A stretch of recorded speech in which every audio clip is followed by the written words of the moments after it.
The number one goal is growing enterprise value, and even growing culture and taking care of our human beings is going to contribute to that enterprise value. Mm-hmm. When that's the goal, everything else flows backwards from that, and you can build your 3-year, your 1-year, your 90-day, your scorecards. But if not, a lot of times we start chasing growth or this or whatever it might be. And it's like, if your business is growing, but the value of that business is not, then you just wasted a bunch of time and capital. Yep. So having that guiding star or that guiding light of hey, I want to go from 1 million to 5 million of enterprise value and I want to sell it in X amount of years. Well, then all of a sudden we can reverse engineer. Okay. So the number 4 area, and we call these the 2 P's and the 2 C's. So people, processes. And then the next high value when you sell your business is your clients. And it's exactly what you think it is. If you have client concentration, you're less valuable. If you have a diversified, broad base of clients, you're more valuable. If you have clients that are coming through your CRM to you, as opposed to you're going to have to go grind every single thing, more valuable. Welcome to the Exceptional Companies Podcast, a podcast for purpose-led entrepreneurs looking to master the art of buying, selling, or optimizing small businesses. Your host, Chris Seegers, founder of Exceptional Companies and author of Selling Main Street, has over a decade of experience starting, buying, and leading successful businesses. He's here to guide you through the complex world of business transactions and growth. Each week, we dive deep with actionable insights, expert interviews, and real-world strategies to activate and equip you to live exceptionally and build exceptional businesses. Now, let's dive into today's episode. Here's your host, Chris Seegers. Welcome to the Exceptional Companies Podcast, where we discuss how to buy, sell, or grow your business. I'm joined by my amazing friend and guest again, Tato. Tato, what's up? Welcome to the show. Hi, thank you for having me back. Yeah, it's exciting. So we've been getting a lot of questions, and you have as well, from either potential buyers or potential sellers on just, hey, how should we think about building our business? And we have a very different approach than most business owners and folks that are on the A&D advisory. We believe you should always build your business to sell. And I'm not saying, hey, you should sell it tomorrow. I'm not saying you should sell it in 10 years, but you should be building a business that is always sellable. And then people say, well, how do I actually track that? And I said, well, let's make this very simple. The way that we do this is we value your business, or you get somebody to professionally value your business. Let's say it's worth $1 million. And you say, hey, I actually, to retire well, need my business to be worth $5 million. So now we have this enterprise value or value gap that we can discuss. Okay, we need to go from 1 to 5 million. Now, most folks are like, well, I just need to grow revenues and grow profits. And those are a couple components of how you build a business that's easy to sell. But what we've seen from the hundreds of transactions we've done over the past 10 years is there's really 4 buckets. And I want you to interrupt me as we go. But so the number one factor, if a buyer's coming in and valuing your business, they're going to look at the financials. And then the first thing they're going to go into is your people. And there's some really big buckets that you can kind of niche this down into. The people is you as well. Are you working 50 to 60 hours in your business? If so, your business is less valuable. If you've got the right people and processes and you're working 10 hours a week and your business is growing, it can't just be you're working 10 hours a week and it's flat or it's going down, right? Like, it's got to be growing. That means you are building a self-governed company, which is what one of our goals is. So the number one bucket is people. So I'm going to stop there. Tato, tell me a little bit about your experience, because you bought a business. We've bought 4 or 5 businesses. And that's the first thing we do, is we figure out what the team composition is like, who shouldn't be on the bus, who should be on the bus, really providing resources for the people, and then backfilling the folks that we need to grow the business. Yeah, definitely. My situation was a little unique because when I took the business over, really, I had pretty much no employees. I had 2 people. So, and I only ended up keeping 1. The other one now is kind of my right hand, my number 2, if you will. And we had to fill in all the positions from there. But as I did that, the first couple hires were survival mode, right? We just needed bodies in seats to do stuff. But from there, as we got more strategic, it was all of these same things, right? Really thinking about, okay, what do I as the owner do every single minute of every day, right? I did multiple time studies, time blocking, there's all kinds of literature online about that. Where am I spending my time versus where should I be spending my time, and then working my way backward to, okay, who needs to fill in those gaps? And it can be easier said than done, because You have to feel like you can afford those couple of people, but then sometimes like you can't afford not to have them. Tough balance for sure.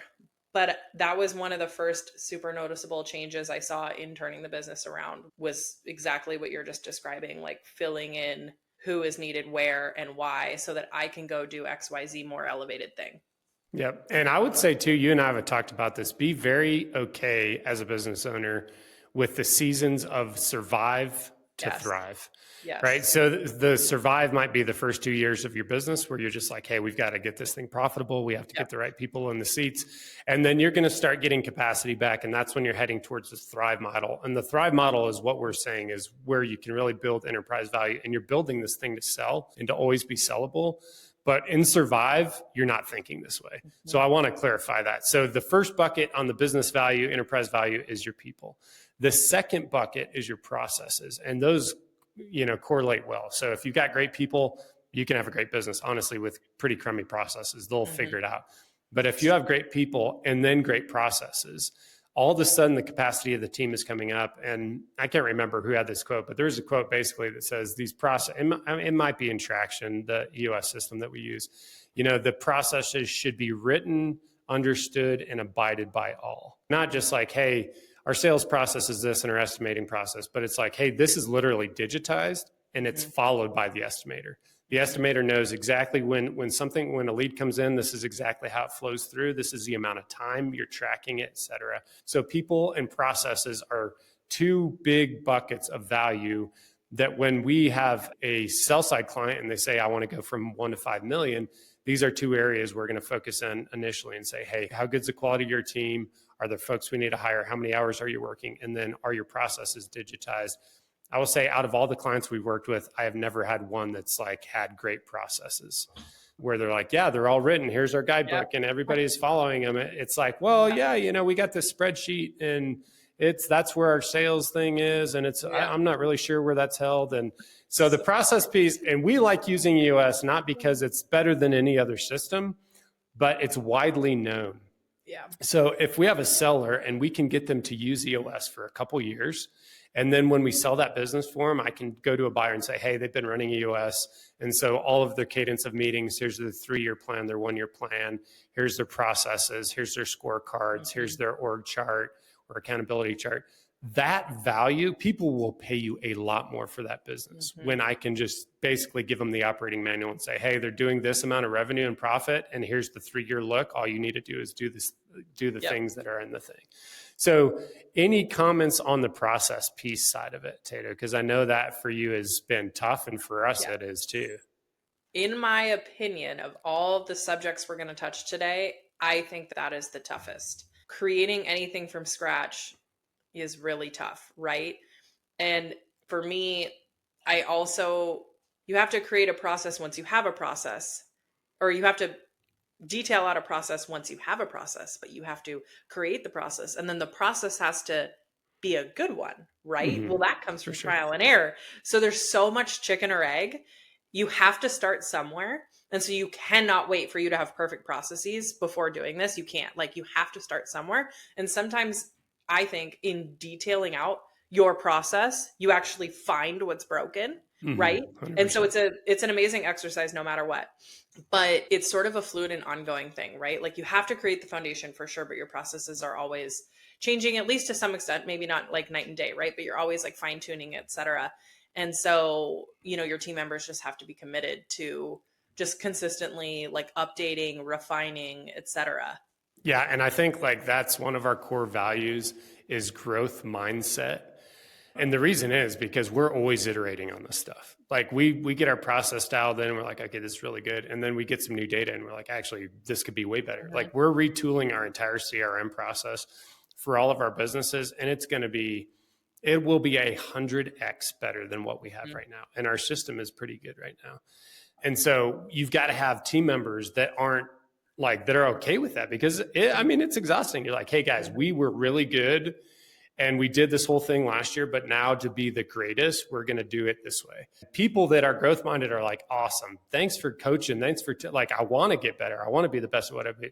But some people are like, hey, man, there's too much change. I just can't stay on this treadmill. And so the process detailing is so critical to building enterprise value for your company. And you mentioned this before when we were talking before the podcast, the same things that build a great business, doing those things are what build enterprise value. The only difference is having a strategic plan around having a business that's always sellable as opposed to not. Because once you have that strategic plan, even if it's in your VTO or your business plan, you're like, hey, the number one goal is growing enterprise value. And even growing culture and taking care of our human beings is going to contribute to that enterprise value. When that's the goal, everything else flows backwards from that. And you can build your 3-year, your 1-year, your 90-day, your scorecards. But if not, a lot of times we start chasing growth or this or whatever it might be. And it's like, if your business is growing, but the value of that business is not, then you just wasted a bunch of time and capital. So having that guiding star, or that guiding light of hey, I want to go from 1 million to 5 million of enterprise value and I want to sell it in X amount of years. Well, then all of a sudden we can reverse engineer. Okay. So the number 4 area, and we call these the 2 Ps and the 2 Cs. So people, processes, and then the next high value when you sell your business is your clients. And it's exactly what you think it is. If you have client concentration, you're less valuable. If you have a diversified, broad base of clients, you're more valuable.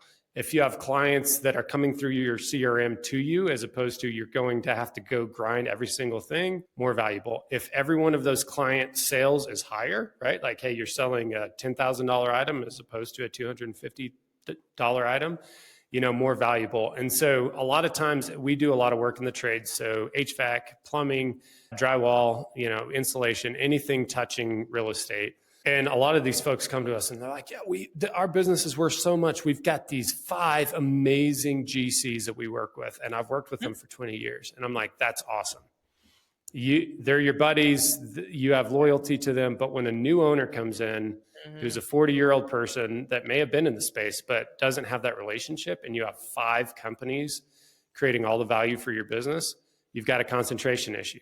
Not only for the buyers, so they're going to say, hey, if it's worth a 3x, now I actually only want to pay them a 2.2x because of that concentration. The second thing the second group that's going to ding you is the bank. The bank is going to look at this, and once we build our valuation model, our due diligence, VDR, they're going to look at that and they're going to say, man, like, what happens if they lose one of those clients that's 20%? Now let's risk that model. And they're like, okay, now we're only going to loan 2 million instead of 3 million, because we're going to downside risk mitigate that. So tell us a little bit about that, because from what I would understand, you came in with probably no CRM system in the company you bought, pretty basic, which is typical of all of our clients. A lot of them are just, hey, we've got paper, we've got this, or we've got that. But tell us a little bit about how you've thought through that client mix, diversifying it, and just getting a hold of it. I can relate so hard because I came in and my seller had about a little less than a dozen customers. Now, these customers are single family home spec builders. So they are customers in volume, reoccurring revenue, if you will. You're getting almost 100% of the bathrooms for all of the homes that they build, right? And they're building anywhere from like 30 to 250 homes a year. That being said, huge customer concentration. If we only have like roughly 10 spec builders, 3 of which were our biggest by far, super vulnerable place to be. And so that was one of the biggest initial things that I had to tackle outside of all the other things, but was diversification, right? And fortunately that came hand in hand with growth. Like I needed to and wanted to grow the business. And so the diversification is what kind of led the thought exercise around how are we growing? And so now I feel very proud that I believe you can always be better, but we are well diversified across remodeling, general contractors, right? Onesie, twosie, Susie Q homeowners who are redoing their showers, our single family spec builders. We've grown that channel. And then apartments, tons of multifamily, right? Going up or being renovated, et cetera. So, and again, those other 2 channels didn't really exist and certainly not in great numbers. So I've really focused on building the 2 channels and then just nurturing all 3 of them and growing them as best we can. Tactically is like kind of a whole other podcast. I come from a real estate investment background, as you know, and many of the listeners know. So I'm pretty well versed in the list building space. I've done a ton of direct mail marketing, guerrilla marketing. I've only recently become marketing online. That's like a whole other ball of wax, but I've really tripled down on direct mail marketing. It's been super successful because I've had a ton of success with that in the many years prior. So that's worked for me. Like I said, that's kind of a whole other conversation. But so I coupled that particular skill set and strategy with the strategy of what are the couple of new channels we want to establish and how do we grow those in order to make sure that we're diversified. I love it. The other thing that just popped into my head, we have a pretty different model on how we approach our vendors and suppliers, and we actually see them as clients. I mean, we're trying to grow our businesses together, and so we've got to figure out a way that we can work together long term where they make money, we make money. So a supplier concentration is another big thing. So, let's say you have a couple big components that go into whatever you create, and all of a sudden that group goes out of business, like you're going to be hosed. So if a buyer comes in and they're going to look at your, at your customers and your suppliers, and they're like, man, you got this one guy that's creating this component that you absolutely need in your manufacturing. What happens if they go away? And it's like, we don't know. So those are the things, like as we build this enterprise value plan for our clients, we start sussing all those out, and then those go into your EOS model to become either rocks or to-dos or issues, whatever they might be, however they're categorized, where it's like, all right, to increase value, we've got to get our client mix from 10 to 30, right? We've got to get our supplier mix from this to this. Now that gives your team very clear action items. Okay, my job as a sales manager is to go figure out, build the system around how we diversify it, just like you said. Okay, so we've talked about people, processes, clients, and then the fourth really big one is culture. And culture is like a big, broad, encompassing thing that's not only, how do you interact with your team? What are your core values? What's your purpose? But also, how does the marketplace see you? And how's your IP? How's your digital presence? All of those things have a lot of value. If we've got two plumbing companies and one has, and they're doing residential, one has 100 Google reviews that are just amazing and their team loves them and they're doing all these events, and one has 10 Google reviews and it looks like their team hates going to work every day. We can encapsulate that. And we do this with a lot of video interviews and different things, but we're going to start saying, hey, here are the areas we can tweak. Here are the other areas maybe that are deficient. And a buyer is going to come into that and be like, hey, I'm going to pay additional value for that. So talk to us a little bit about just culture, IP, how you've thought about it, because even your processes can become IP. Like this CRM, it's going to be an ecosystem for all of our training, everything we do. When we get it done, I believe it's going to be something that no one has ever built. It's going to be a multifamily office that's going to allow you to raise capital, run the businesses. Like it's going to be this whole ecosystem. When we get that done, I think it's going to be worth tens of millions of dollars. And it's going to take us probably 3 to 5 years or so to build it. But when we're thinking through the processes, we're not just thinking through, hey, I just need a process for my team. We're like, man, is this tool something that actually could be of value? It could be an education company, which we've started, Exceptional Media. And so as you think about your culture and what you're doing for your business, you're like, hey, I'm not only doing my business, but for female-owned business owners, like maybe there's this niche where I build this other thing that now has value. And when I sell Brant, this thing is either a business outside that I sell that has value, or it has additional value to the buyer. But I'll just pause there because that was a lot. Yeah, I know. So many directions that you could go. So for me, culture hits home a little bit because I've mentioned this a couple times. Like I had to build my employee base literally from scratch, right? When I took over, we had one kid who the day I took over told me he was headed to college in a month. He decided to go to school. So he was always out. So left me with two main people, one who both had been there for a really long time. I fired one and now the other is running the business with me. I had never even managed a person professionally, like in, my W-2 world, much less like built a team. And that has been hands down the biggest challenge for me, just because I feel like I was/am still flying so blind with like no actual people training, but it's also been the most rewarding and the thing I'm arguably most proud of. I run a business that's dirty, it smells, it's heavy, generally speaking, like the job sucks. And so, to hire for that and then inspire for that and retain for that is just like a whole thing. Anyways, so to make a super long story really condensed, I began hiring out of our immigrant community. And that has been incredibly successful for me.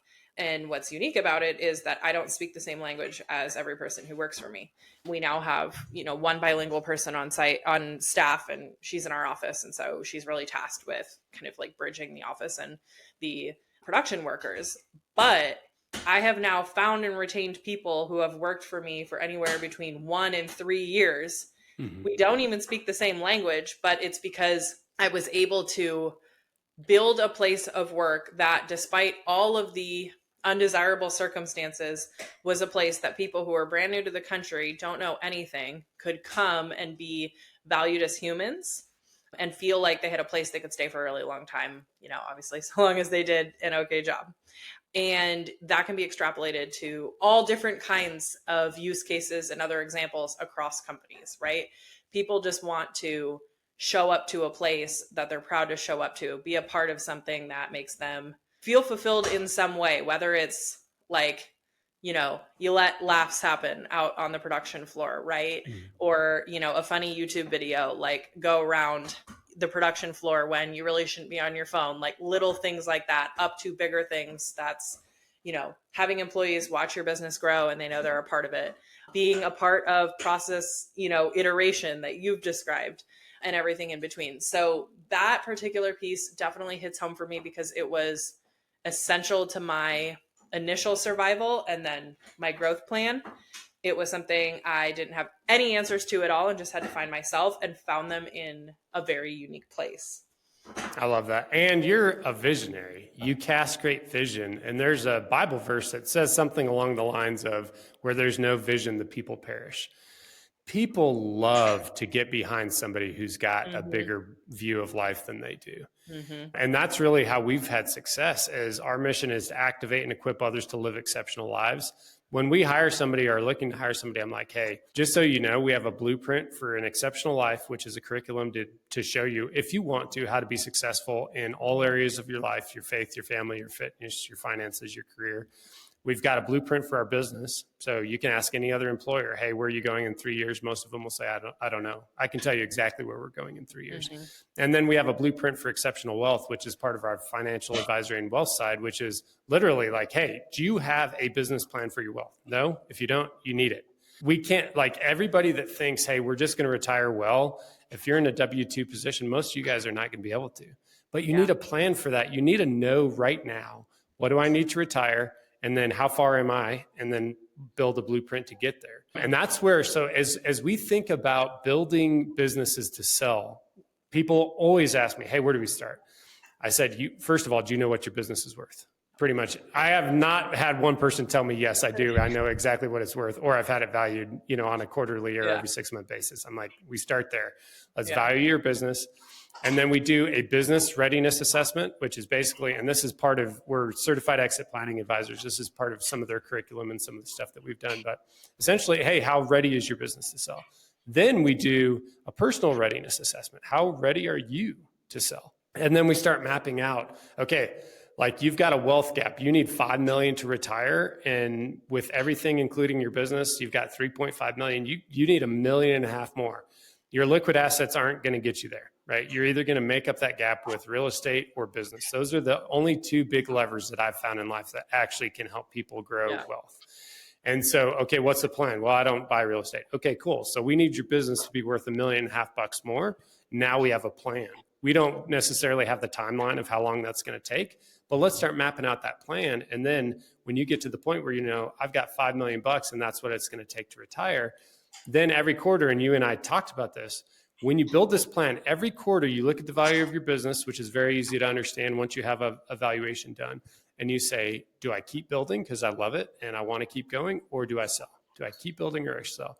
When we can get business owners in that position, they have 100% leverage. Yeah. Then if you have a health issue, or if something happens, you have a grandkid and you're like, you know what? I just want to spend time with my grandkids. I don't want to be doing this anymore. Your business is literally ready to sell. You know what it's worth, and you can go at any point in time. So we're on this really big platform to help people get ready.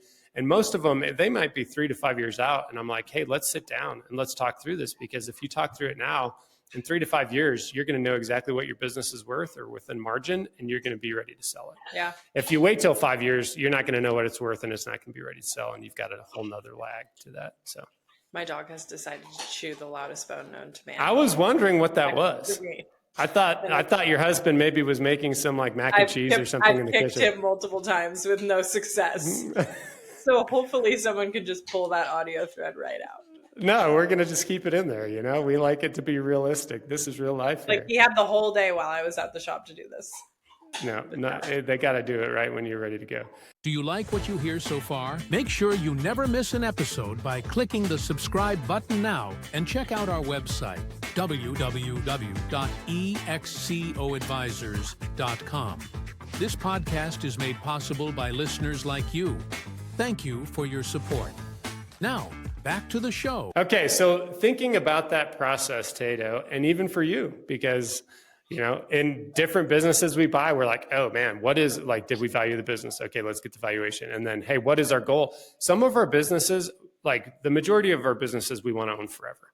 Yeah. But if they're ready to sell, I could get hit by a bus tomorrow. And my wife is like, hey, some of these I want to keep running and I want to go. And my brothers are like, yeah. And some of them, they're going to be like, I don't know. This was Chris's brainchild and he loved it. And it's ready to sell. It's got the people and processes to where a new owner can step into it. We know what it's worth. But how are you thinking about that as you build? You've got kind of 3 or 4 different businesses that you run.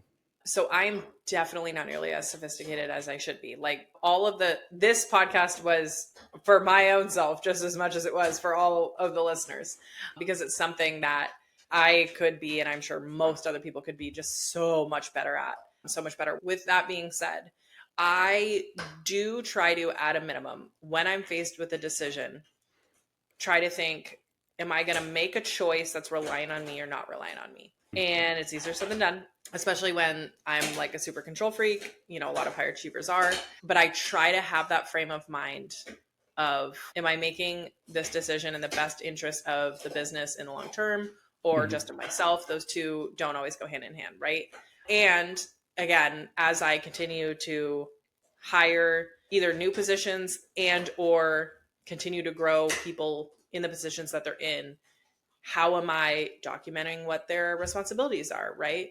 Documenting basic processes, et cetera. Again, it's very elementary compared to like the advanced version that you're so well equipped to help customers implement and execute on. But at least being in that frame of mind of thinking of the business as an asset, as separate from you as, say, like a rental property, right? 100%. Versus it being like, I kind of hate when people are like, oh, this business is my baby. Like, Yeah, I for do sure. understand that for sure. And I don't think it's a bad thing, but I do. No, I do think it is a bad thing. I think you can love what you do, absolutely, and be like, I'm so passionate about this business. But when your identity is tied up into your business, if that business is going terrible, guess what? You're going to be in a really bad headspace. If it's going great, you're going to probably think you're way more valuable than you maybe are in life.